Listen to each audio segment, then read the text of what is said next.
नमस्ते।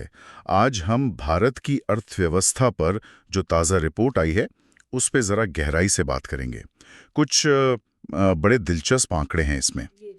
तो हमारा मकसद है कि इन नंबरों को थोड़ा समझें, देखें कि भाई भारत की इकॉनमी दुनिया में कहाँ खड़ी है और आगे क्या हो सकता है। और शुरुआत ही एक बड़ी खबर से करते हैं।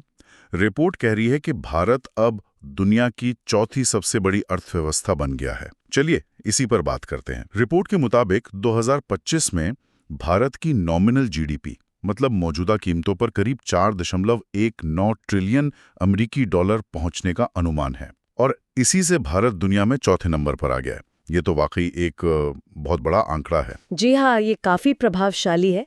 लेकिन एक और नजरिया होता है देखने का, जिससे हम परचेजिंग पावर पैरिटी या पीपीपी कहते हैं। हाँ, पीपीपी। जी, ये असल में दिखाता है कि एक देश की करेंसी की खरीदने की ताकत कितनी है। मतलब आप उसी पैसे में अपने देश में कितना सामान या सेवाएं खरीद सकते हैं। तो अगर पीपीपी के हिसाब से देखें तो भारत की अर्थव्यवस्था करीब 17.65 ट्रिलियन डॉलर की हो जाती है और रैंकिंग तीसरी है। ओह अच्छा, तीसरी। हाँ, तीसरी। ये दिखाता है कि लोकल कीमतों के हिसाब से अर्थव्यवस्था का साइज और लोगों की खरीदने की क्षमता असल में कितनी बड़ी है। ये तो साइज की बात हुई, लेकिन ये बढ़ कितनी तेजी से रही है? विकास दर, ग्रोथ रेट, उसके बारे में क्या आंकड़े हैं? देखिए, विकास दर भी काफी मजबूत बनी हुई है। वित्त वर्ष 2024-25 के लिए जो अनुमान है वो वास्तविक जीडीपी वृद्धि मतलब महंगाई एडजस्ट करने के बाद करीब 6.5% का है। 6.5%? जी, और अभी जो हालिया तिमाही गुजरी जनवरी से मार्च 2025 वाली, उसमें तो ग्रोथ 7.4% रही है। अच्छा, 7.4%? हाँ, हालांकि ये पिछले कुछ सालों की जो बहुत ऊंची ग्रोथ थी, जैसे 7.2% या 8.2%, उसके बाद आई है। तो 6.5% का अनुमान, ये पिछले सालों के 7 या 8% से तो थोड़ा कम लगता है। क्या मतलब रफ्तार थोड़ी धीमी पड़ रही है? ये कोई चिंता की बात है? ये एक अहम सवाल है। देखिए, थोड़ी नरमी तो है, बिल्कुल है।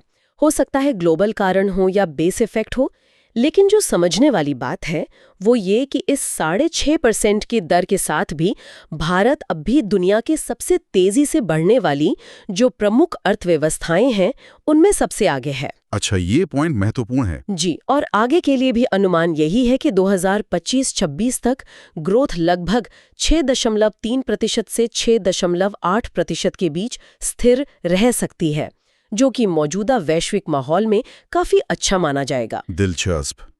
यानी साइज में बड़ा, ग्रोथ में तेज। जी, लेकिन फिर वो एक पहलू आता है प्रति व्यक्ति आय का।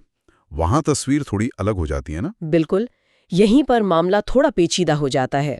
अगर हम नॉमिनल आधार पर 2025 की प्रति व्यक्ति आय देखें तो वो करीब $2,878 है। $2,878? जी, और इससे भारत की रैंक दुनिया में लगभग 136वीं बनती है। 136वीं? ओह। और अगर पीपीपी वाला नजरिया लें जिससे पहले बात की थी, तो प्रति व्यक्ति आय करीब $12,132 होती है और रैंक लगभग 119वीं।